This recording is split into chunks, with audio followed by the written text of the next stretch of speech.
ಅಂಬುರುಗಳ ನೇತ್ರೆ ಶ್ರೀ ದುರ್ಗಾಂಬಿಕೆಯ ಬಲಗೊಂಡು ಭಕ್ತಿಯುಳ್ ಅಂಬಿಕಾ ಸುತ ವಿಘ್ನರಾಜನ ಪಿರಿದು ಸಂಸ್ತುತಿಸಿ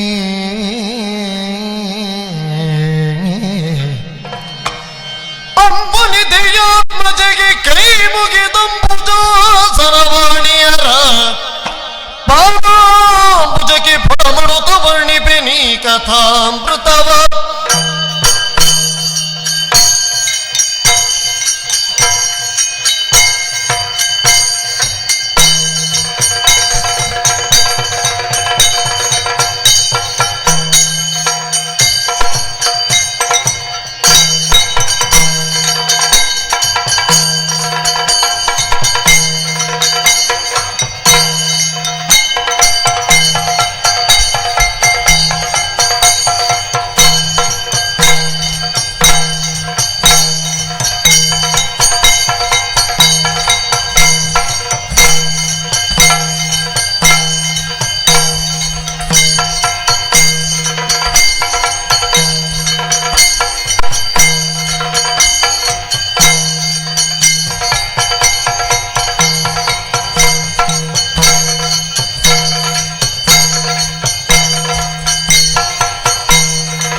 ಇರುವಂತಹ ಸ್ಥಳ ಧ್ರುಪದನೆಂದು ಕೇಳಿದ್ದೇವೆ. ಹೊರಟು ಬಂದ ಕಾರಣ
ವಿಷ್ಟರವ ನಡಿಗೆರಗಿ ಕುಳ್ಳಿರಿ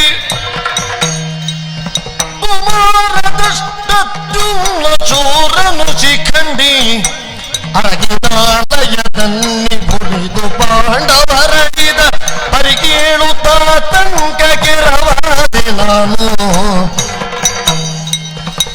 ತರಡೆಯ ಸ್ವಯಂವರಗೆ ಮಧ್ಯಯಾತ್ರ ರಚಿಸಿ ತರೆಯುಳ ಪ್ರತಿಭಾ ರಸುವೆನು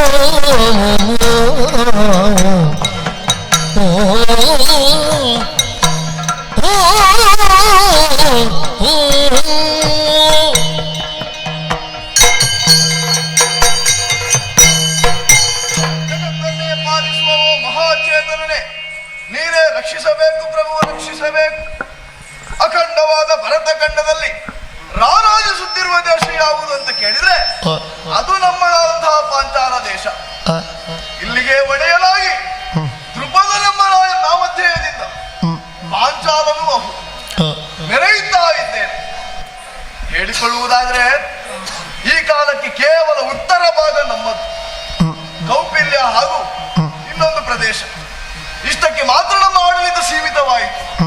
ಯಾಕೆ ಅಂತ ನಾನು ಹೇಳುವುದಾದ್ರೆ, ಹಿಂದೊಮ್ಮೆ ಅಗ್ನಿ ವೈಶ್ಯರಲ್ಲಿ ವಿದ್ಯಾಭ್ಯಾಸವನ್ನು ಮಾಡುತ್ತಿದ್ದಾಗ ನನಗೊಬ್ಬ ಮಿತ್ರನಿದ್ದ.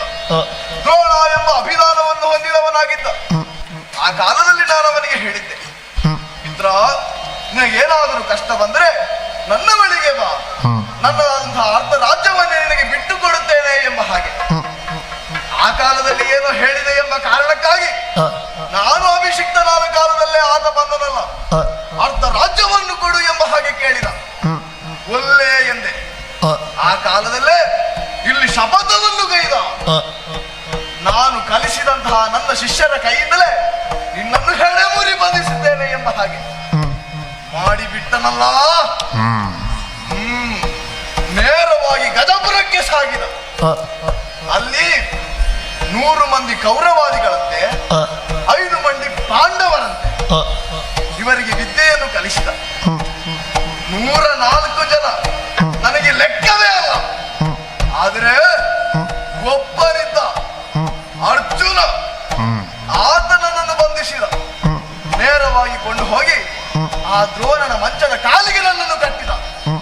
ಪಾಪಿ ದ್ರೋಣ ಜಡ ಕಾಲಿನಿಂದ ನನ್ನ ಕೆನ್ನೆಗೆ ಒದ್ದು ಬಿಟ್ಟನಲ್ಲ. ಆ ಸೇಡನ್ನು ತೀರಿಸಿಕೊಳ್ಳಬೇಕು ಎಂಬ ಕಾರಣದಿಂದಲೇ ಮೈಯಿಡೀ ವಿಷವನ್ನೇ ತುಂಬಿಕೊಂಡಿರುವ ಹಾವಿನಂತೆ ನನ್ನ ಜೀವನವನ್ನು ಸಾಗಿಸಿದೆ. ಯಜ್ಞ ಮುಖೇನ 2 ಮಕ್ಕಳನ್ನು ಪಡೆದೆ. ಓರ್ವ ದೃಷ್ಟದ್ಯುಮ್ನ, ಅವ ದ್ರೋಣನನ್ನು ವಧಿಸುವುದಕ್ಕಾಗಿ. ಇನ್ನೊಬ್ಬಳು ಕೃಷ್ಣೆ, ಅವಳು ಅರ್ಜುನನನ್ನು ವರಿಸುವುದಕ್ಕಾಗಿ. ದ್ರುಪದನ ಮಗಳಾದದ್ದರಿಂದ ದ್ರೌಪದಿಯೂ ಹೌದು, ಪಾಂಚಾಲ ದರಸನ ಮಗಳಾದರಿಂದ ಪಾಂಚಾಲಿಯೂ ಹೌದು. ಈ ಕಾಲದಲ್ಲಿ ಮಗನಿಗೂ ವಿದ್ಯಾಭ್ಯಾಸವನ್ನು ಕೊಟ್ಟಿದ್ದೇನೆ, ಶಸ್ತ್ರಶಾಸ್ತ್ರ ಪ್ರವೀಣನನ್ನಾಗಿಸಿದ್ದೇನೆ. ಆದರೆ ಮಗಳಿಗೆ ಪ್ರಾಯ ಪ್ರಬುದ್ಧತೆ ಬಂತು. ಅವಳಿಗೊಂದು ಮದುವೆ ಮಾಡಬೇಕಲ್ಲ, ಸ್ವಯಂವರವನ್ನು ಏರ್ಪಡಿಸಬೇಕು. ಈ ರೀತಿಯಾಗಿ ಆಲೋಚಿಸಿದವನು ನಾನು. ಹಾಗೆಂದು ನಾನೋರ್ವನೇ ಆ ಬಗೆಗಾಗಿ ಕೆಲಸ ಮಾಡುವುದಲ್ಲ. ಎಲ್ಲಿ ಮಗ ದೃಷ್ಟದ್ಯುಮ್ನ ಬರಲಿ ಇದ್ದರೆ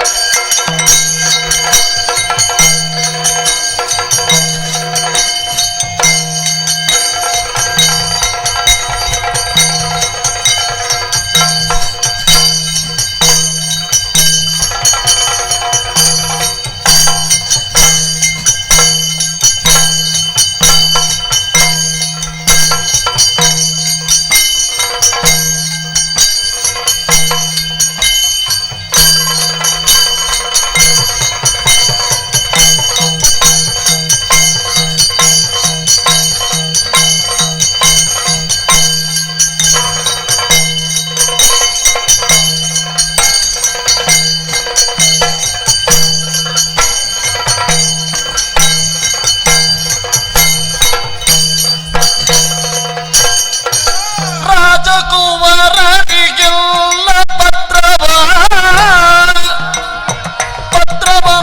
ಜೆಯು ಬರೆಸಿರ್ಪೆನು.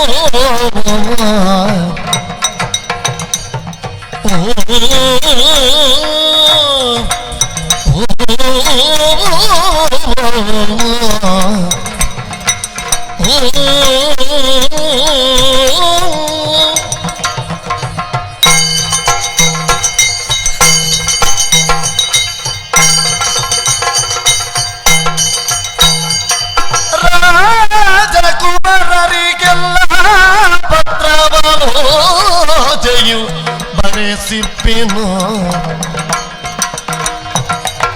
ಸೋಜಿಗದ ಸಂಭ್ರಮವನೀಕ್ಷಿಪ ರಾಜರಿಂಗರು ಗಿರ್ಪೆನು. ಸೋಜಿಗದ ಸಂಭ್ರಮವನೀಕ್ಷಿಪ ರಾಜರಿಂಗರು ಗಿರ್ಪೆನು.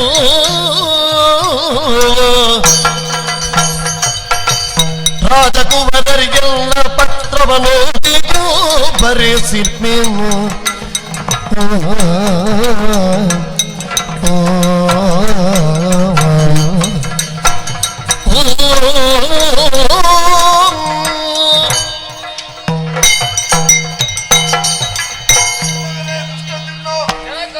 ನನ್ನ ಕರೆಯಾದ ಕೂಡಲೇ ಓಡೋಡಿ ಬಂದೆಯಲ್ಲ, ಸಂತೋಷವಾಯಿತು ಮಗನೇ. ಆದ್ರೆ ನಿನ್ನನ್ನು ಕರೆಯುವಲ್ಲಿ ಘನತರವಾದ ಕಾರಣವಂತೂ ಇದ್ದೇ ಇದೆ. ಈ ಕಾಲದಲ್ಲಿ ಒಂದು ಆಲೋಚನೆಯನ್ನು ಮಾಡಿದ್ದೇನೆ. ನಿನಗೊಬ್ಬಳು ತಂಗಿ ಇದ್ದಾಳಲ್ಲ, ಹೌದು, ದ್ರೌಪದಿ. ಅವಳಿಗೆ ಸ್ವಯಂವರವನ್ನು ಏರ್ಪಡಿಸಿದ್ದೇನೆ. ಕಾರಣ ನಾನು ತೀರ್ಮಾನಿಸಿದ್ದು ಹೇಗೆ, ಮಗಳನ್ನು ಅರ್ಜುನನಿಗೆ ಮದುವೆ ಮಾಡಿಸಬೇಕು ಎಂಬ ಹಾಗೆ. ಆದರೆ ಕೆಲ ಕಾಲಗಳ ಹಿಂದೆ ದೂತನೂರು ಬಂದು ಆಡಿದನಲ್ಲ, ಪಾಂಡವರೈವರು ಜೀವಂತ ದಹನವಾಗಿ ಹೋದರಂತೆ. ಆದರೆ ಜ್ಞಾನಿಗಳು ಆಡಿದರು, ಪಾಂಡವರಿಗೆ ಅಂತಹ ಪರಿಸ್ಥಿತಿ ಒದಗುವುದಕ್ಕೆ ಸಾಧ್ಯವೇ ಇಲ್ಲ. ನಿನ್ನ ಮಗಳನ್ನು ಕೈ ಹಿಡಿಯುವುದೇನಿದರೂ ಅರ್ಜುನನೇ ಎಂಬ ಹಾಗೆ. ಅದಕ್ಕೆ ಬೇಕಾಗಿ ನೀನು ಸ್ವಯಂವರವನ್ನು ಏರ್ಪಡಿಸು ಎಂಬ ಹಾಗೆ ನುಡಿದರಲ್ಲ, ಆ ರೀತಿಯಾಗಿ ಗುರುಗಳ ಆದೇಶದಂತೆ ಸ್ವಯಂವರವನ್ನು ಏರ್ಪಡಿಸಬೇಕು ಎಂಬ ಹಾಗೆ ಮನಸ್ಸಿನಲ್ಲಿ ಸಂಕಲ್ಪ ಮಾಡಿದ್ದೇನೆ. ಹಾಗಾಗಿ ಓಲೆಯನ್ನೆಲ್ಲ ಬರೆಸಬೇಕು. ಬರೆಸಿದ ಓಲೆಗಳನ್ನು 56 ದೇಶಗಳಿಗೆ ಸಾರಿಸಬೇಕು. ಈ ರೀತಿಯಾಗಿ ಆಲೋಚನೆಯನ್ನು ಮಾಡಿದ್ದೇನೆ. ಅದರ ಬಗೆಗೆ ನಿನ್ನನ್ನು ಕರೆಸಿ ನೀನೇ ಆ ಕಾರ್ಯವನ್ನು ಮಾಡಬೇಕು ಎಂದು ಹೇಳುವುದಕ್ಕೆ ನಿನ್ನನ್ನು ಇಲ್ಲಿಗೆ ಕರೆಸಿದ್ದೇನೆ. ಏನು ನಿನ್ನ ಅಭಿಪ್ರಾಯ? ಉಚಿತದ ಬಿಡದಿಯ ನಿಜಯ ಭಾಸಾನ್ ಕಟ್ಟಿ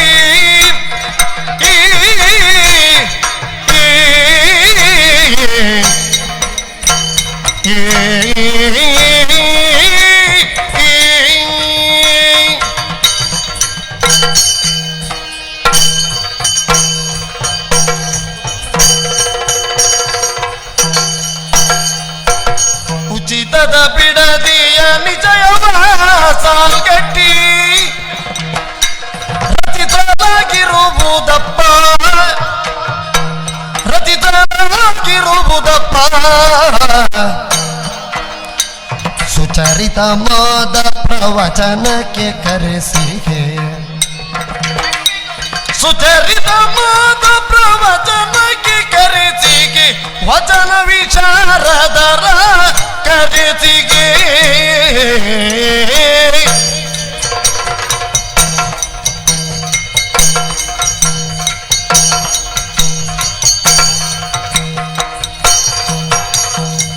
ಉಚಿತದ ಬಿಡದೆಯ ನಿಜ ಬಸಗಟ್ಟಿ ರಚಿಸಲಾಗಿರುವುದಪ್ಪ ರಚಿಸಲಾಗಿರುವುದಪ್ಪ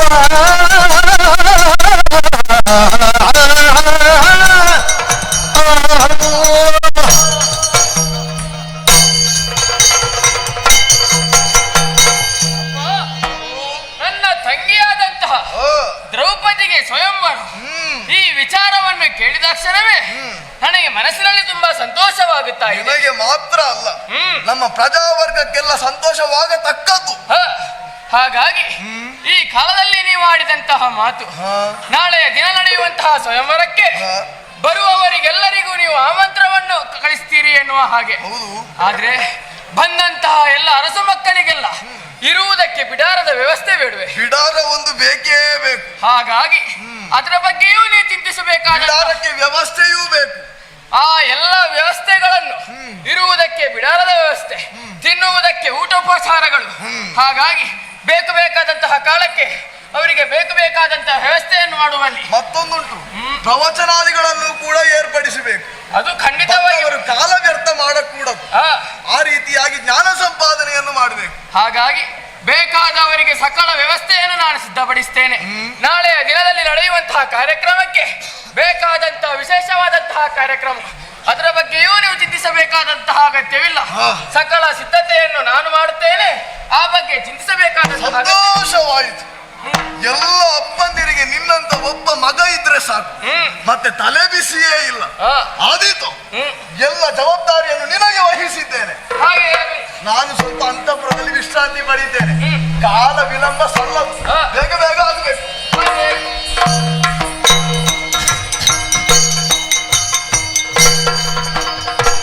ಅರಸ ಕೇಳ್ಮೇಳ್ ಮರುದಿನ ಜದಿ ಶುಭಕರ ಲಗ್ನ ವೇಳೆಯಲಿ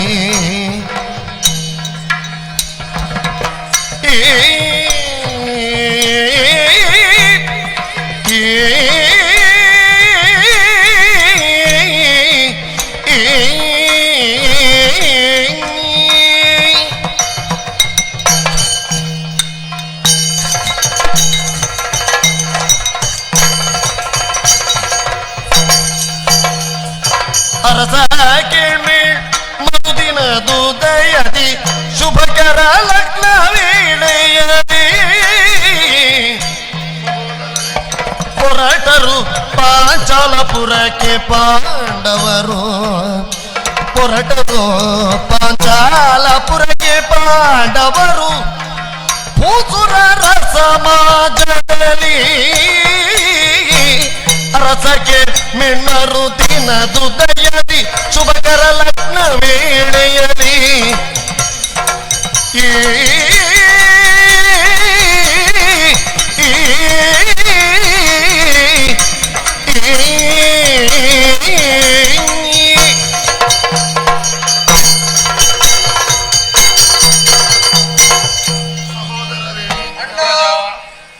ಸಮಾಜದ ದೃಷ್ಟಿಯಲ್ಲಿ ಸತ್ತವರಾಗಿ ಜೀವಂತವಾಗಿರುವವರು ನಾವು. ಒಂದು ರೀತಿಯಲ್ಲಿ ಜೀವಚ್ಛವಗಳು ಅಂತ ಹೇಳಿದ್ರು ತಪ್ಪಲ್ಲ. ಸತ್ಯ. ಎಂದಿಗೆ ನಮ್ಮ ಜೀವನದಲ್ಲಿ ಕಷ್ಟಕೋಟಳೆಗಳು ಪ್ರಾರಂಭವಾಗಿದೆ ಎಂಬ ಹಾಗೆ ನಾವು ಯೋಚಿಸಿದ್ರೆ ನಮ್ಮ ಅಪ್ಪ ಅಳಿದ ಮೇಲೆ ನಮಗೆ ಈ ಕಷ್ಟಗಳು ತೋರ್ಪಡಿಸಿದ್ದು. ಏನು ಮಾಡೋಣ ಹೇಳಿ? ನಮ್ಮನ್ನು ಕರೆತಂದಂತಹ ಬ್ರಾಹ್ಮಣರು ಅಜ್ಜನ ಕೈಯಲ್ಲಿ ಒಪ್ಪಿಸಿದಾಗ ಹಲವಾರು ಸಂವತ್ಸರಗಳು ನಾವು ಸುಖದ ಜೀವನವನ್ನೇ ಸಾಗಿಸಿದೆವು. ಆದರೆ ಹುಟ್ಟುವಾಗ ಅಣ್ಣ ತಮ್ಮಂದಿರು, ಬೆಳೆದಾಗ ದಾಯಾದಿಗಳು, ಮಾತ್ಸರ್ಯದ ಹೊಗೆಯೊಂದು ಅಲ್ಲಿ ಎದ್ದಾಗ ನಮ್ಮನ್ನು ಹನನಿಸುವುದಕ್ಕಾಗಿಯೇ ಮನ ಮಾಡಿದ್ನಲ್ಲ ಕೌರವ. ವಾರಣಾವತದಲ್ಲಿ ನಡೆಯುವಂತಹ 12 ವರ್ಷಕ್ಕೊಮ್ಮೆ ನಡೆಯುವಂತಹ ಶಿವನ ಜಾತ್ರೆ, ಅದನ್ನು ನೋಡೋದಕ್ಕೆ ಹೋಗಿ ಇಂಥ ದೊಡ್ಡಪ್ಪ ನಮ್ಮಲ್ಲಿ ಹೇಳಿದಾಗ ಸತ್ಯವೆಂಬುದಾಗಿ ಭ್ರಮಿಸಿ ನಾವು ಆಶೀರ್ವಾದವನ್ನು ಪಡೆದು ಹೊರಟೆವು. ಚಿಕ್ಕಪ್ಪ ಮ್ಲೆಂಚ ಭಾಷೆಯಲ್ಲಿ ನನಗೊಂದು ಸಂದೇಶವನ್ನು ಹೇಳಿದ ಕಾರಣ ಅಪಾಯದ ಸೂಚನೆಯನ್ನರಿತು ಅರಗಿನಾಲಯಕ್ಕೆ ಬೆಂಕಿಯನ್ನಿತ್ತು ಆ ಮೂಲಕವಾಗಿ ಜೀವವನ್ನು ಉಳಿಸಿಕೊಳ್ಳುವುದಕ್ಕಾಗಿ ಹೊರಬಂದವರು. ಬರುವಂತಹ ಪಥದಲ್ಲಿ ತಿಳಿದೋ ತಿಳಿಯದೆಯೋ ನಮ್ಮಿಂದಲೂ ಒಂದು ತಪ್ಪು ನಡೆದಿದೆ. ಬೇಡರ ಕನ್ಯೆಯೋರಳು 5 ಮಂದಿ ಮಕ್ಕಳನ್ನು ಕರೆತಂದು ಅರಗಿನಾಲಯದ ಜಗಲಿಯಲ್ಲಿ ಮಲಗಿದಾಗ ನಮ್ಮ ಪ್ರಾಣವನ್ನು ಉಳಿಸಿಕೊಳ್ಳುವುದಕ್ಕಾಗಿ 6 ಜೀವಗಳನ್ನು ನಾವು ಅನಿವಾರ್ಯವಾಗಿ ತೆಗೆಯಬೇಕಾಯಿತು. ಹೌದಣ್ಣ. ಮನಸ್ಸಿನಲ್ಲಿ ಬೇಸರವಿದೆ ಸತ್ಯ.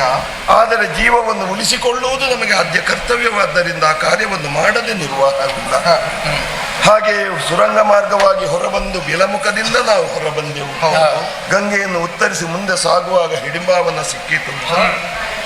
ನಿನಗೆ ಹಿಡಿಂಬೆಯೊಂದು ಸಾಂಗತ್ಯದೊಂದಿಗೆ ಅಜ್ಜಯ್ಯನ ನಿರ್ದೇಶನದಂತೆ ಮದುವೆಯೂ ನಡೆಯಿತು. ಆಮೇಲೆ ಮುಂದುವರೆದು ಬಂದೆವು. ಏಕಚಕ್ರ ನಗರವನ್ನು ಸೇರಿದೆವು. ಬದುಕಬೇಕಲ್ಲ, ಯಾವುದನ್ನಾದರೂ ನಿಗ್ರಹಿಸಿಕೊಳ್ಳಬಹುದು, ಉದರವನ್ನು ನಿಗ್ರಹಿಸಿಕೊಳ್ಳುವುದಕ್ಕೆ ಸಾಧ್ಯವೇ? ಖಂಡಿತ ಇಲ್ಲ. ಹಾಗಿದ್ರೆ ಕ್ಷತ್ರಿಯರಾದಂತಹ ನಾವು ಬದುಕುವುದು ಹೇಗೆ? ಬದುಕಬೇಕಿದ್ರೆ ವೇಷವನ್ನು ಮಾಡಬೇಕು. ಅದಕ್ಕಾಗಿ ವಿಪ್ರರ ವೇಷವನ್ನು ಮಾಡಿಕೊಂಡೆವು. ಬೇಡುವುದಕ್ಕೆ ಹೊರಟವರು ನಾವು. ಅಲ್ಲೂ ನಮಗೆ ಸಂದಿಗ್ಧವೇ ಒದಗಿ ಬಂತು. ಸತ್ಯ. ಬಕನ ದಾಳಿಯಿಂದ ತತ್ತರಿಸಿ ಹೋದಂತಹ ವಿಪ್ರ ಕುಟುಂಬವನ್ನು ರಕ್ಷಿಸಲೋಸುಗವಾಗಿ ಬಂಡಿಯಲ್ಲಿ ಅನ್ನವನ್ನು ಕೊಂಡು ಹೋಗಿ ಬಕನ ನಿರ್ಮೂಲನೆಯನ್ನು ಮಾಡಿ ಕ್ರಮಿಸುತ್ತಾ ನಮ್ಮ ಜೀವನ ಸಾಗ್ತಾ ಇದೆ. ನಿತ್ಯವೂ ನಮಗೆ ಏನೆಲ್ಲ ಉಪಹಾರಕ್ಕೆ ಏನಾದರೂ ಬೇಕಿದ್ರೆ ಭಿಕ್ಷೆಯನ್ನೇ ಬೇಡಬೇಕು ವಿನಃ ಬೇರೇನೋ ದಾರಿ ನಮಗಿಲ್ಲ. ಆದ್ದರಿಂದ ಪಾಂಚಾಲ ದೇಶದತ್ತ ಹೋಗಬೇಕು ಅಂತ ಮನ ಮಾಡಿದ್ದೇವೆ. ಅಲ್ಲೂ ವಿಶೇಷತೆ ಇದೆ ಅಂತ ಎಲ್ಲರೂ ಒಂದಾಗಿ ಹೋಗೋಣವೇ?